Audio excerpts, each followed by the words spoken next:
everyone, and welcome once again to the podcast. And we are still exploring Dietrich Bonhoeffer's Discipleship.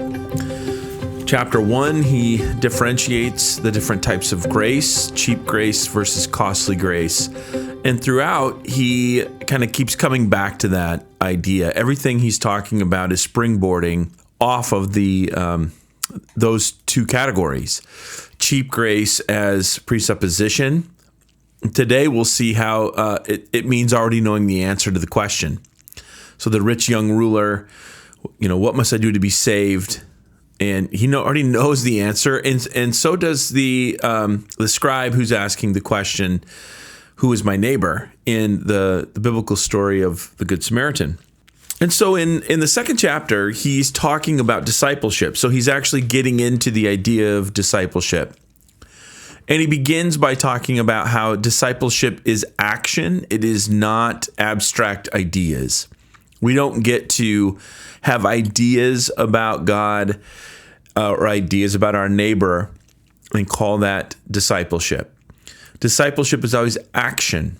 So he has a quote where he talks about Peter and Levi. Peter is called and he leaves his nets. Levi is called and he gets up from the table and he follows Jesus. It always takes that initial action. And in Protestantism, we're so afraid of works righteousness that we might hear this and be like, well, wait a minute, I thought we were saved by grace through faith. Well, yes, but it requires action. It requires taking a step. And for Bonhoeffer, this is the concrete life, that discipleship is not bound up with, again, ideas about God or having the right ideas about God. But the right ideas about who God is flow out of our action, out of our engagement of the concrete world. And so at the end of this chapter, he is talking about these two biblical stories.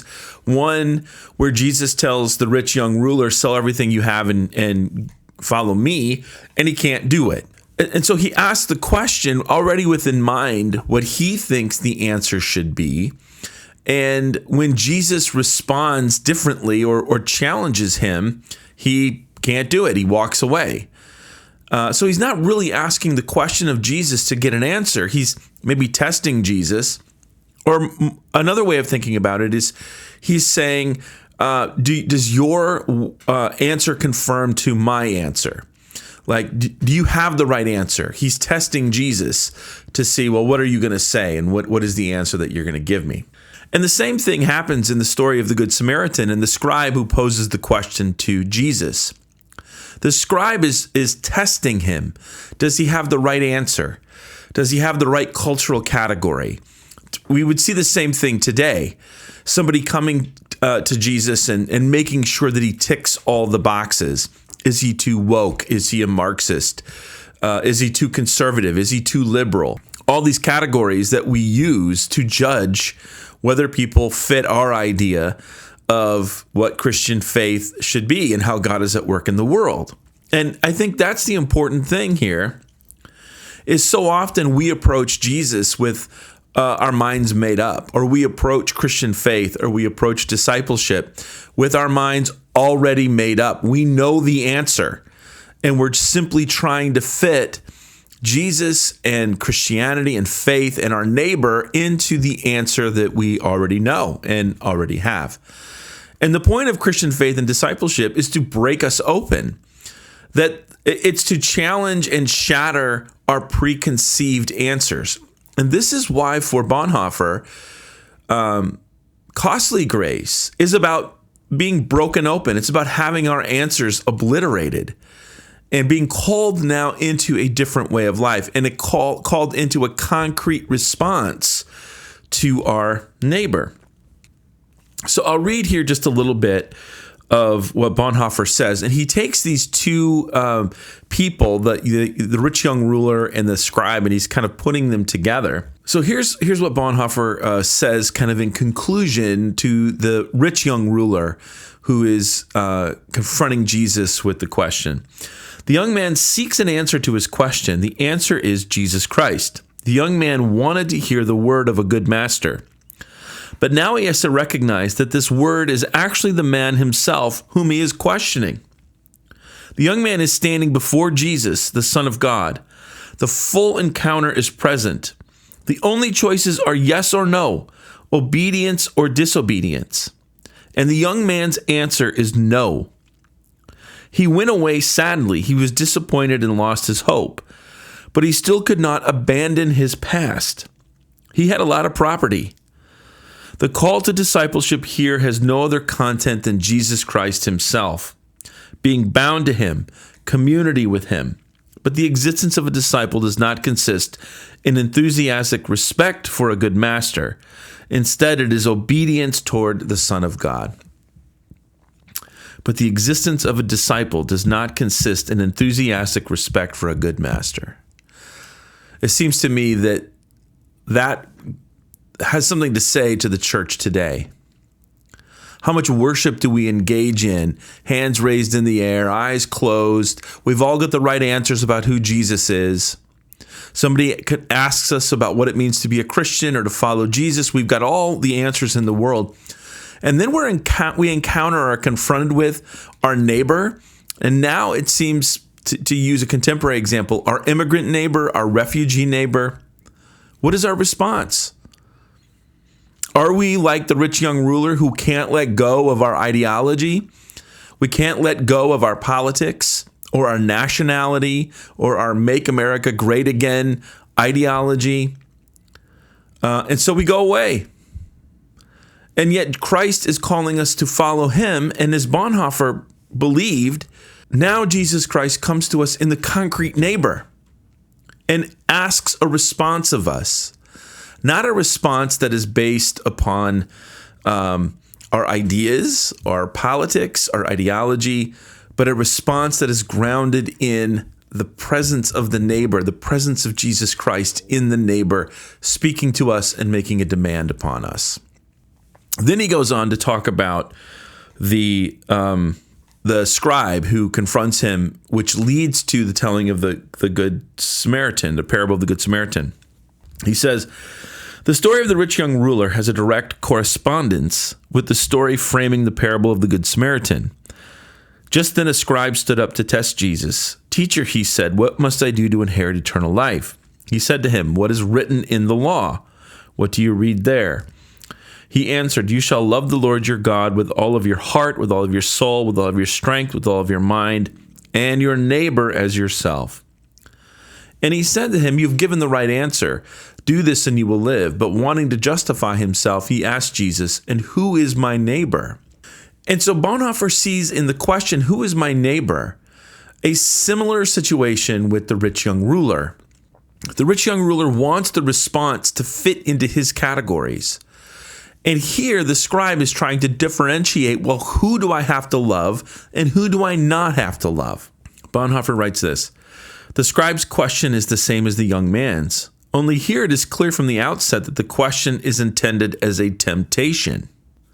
The tempter's solution is already set.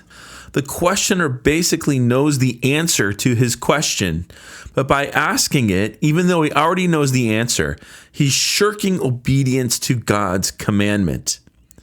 The only thing left for him is the advice, do what you know, then you will live. The scribe asks the question knowing the answer. He knows who he wants to love and not love. He has in mind a particular type of neighbor that is somehow worthy of love. And then another group of people out there that are not worthy of love. They are not the neighbor. And Bonhoeffer believes that Jesus is challenging the scribe then by telling the parable of the Good Samaritan. Because the Samaritan is not the neighbor the scribe has in mind. The Samaritan is the enemy, the outsider. And Jesus challenges his understanding by then telling that story. Bonhoeffer says this, the whole story of the Good Samaritan is Jesus' singular rejection and destruction of this question as satanic. Bonhoeffer sees this question as a satanic question, a temptation that goes all the way back into the garden, into Genesis chapter 3, where Adam and Eve, in taking the fruit, begin to assert their own identity and their own ideas on who God is. And here's what Bonhoeffer writes. He says, "Who is my neighbor? Is there an answer to this, whether it's my biological brother, my compatriot, my brother in the church, or my enemy? Could we not assert or deny the one just as rightly as any other? Is the end of this question not division and disobedience? Yes, this question is rebellion against God's commandment itself. I want to be obedient, but God will not tell me how I can be so. God's commandment is ambiguous. It leaves me in perpetual conflict. The question, what should I do, was the first betrayal. The answer is, do the commandment that you know. You should not ask, you should act. The question, who is my neighbor, is the final question of despair or hubris, in which disobedience justifies itself. By asking the question, you're beginning to put the parameters around it to be able to say, I don't have to love this person over here. Bonhoeffer writes this, the answer is, you yourself are the neighbor. Go and be obedient in acts of love. Be obedient in acts of love. Encounter the other.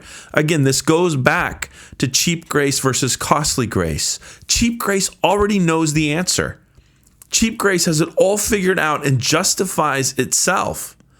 And what Bonhoeffer is saying is you never have to go out into the concrete world and be confronted and make decisions and follow Jesus obediently in the world, loving our neighbor. And here he is saying, go and be obedient in acts of love. Act. Do something.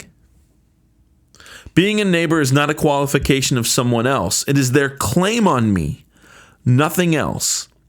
At every moment and every situation, I am the one required to act, to be obedient.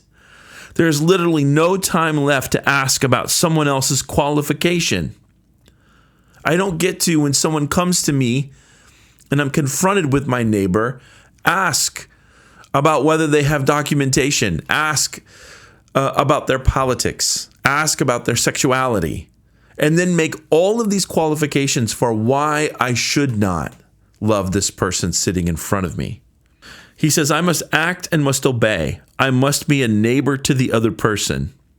If you anxiously ask again whether or not I should know and consider ahead of time how to act, there's only the advice that I cannot know or think about it except by already acting, by already knowing myself to be challenged to act. I can only learn what obedience is by obeying, not by asking questions. I can recognize truth only by obeying. Jesus' call to the simplicity of obedience pulls us out of the dichotomy of conscience and sin. The rich young man was called by Jesus into the grace of discipleship, but the tempting scribe is shoved back to the commandment. This is how Bonhoeffer ends that second chapter on the call of discipleship and beginning to lay the groundwork for what is discipleship. And he is emphasizing here by talking about these two biblical stories that Christian faith is not about abstraction. It is not about knowing the right answers, having the right ideas, or having the right political or cultural categories within which we fit the people that we encounter. He's arguing that God places a concrete command upon us in the person of Jesus Christ. And Jesus Christ calls us to take action, to work out our faith with fear and trembling. And this is why grace for Bonhoeffer is costly. It costs us something.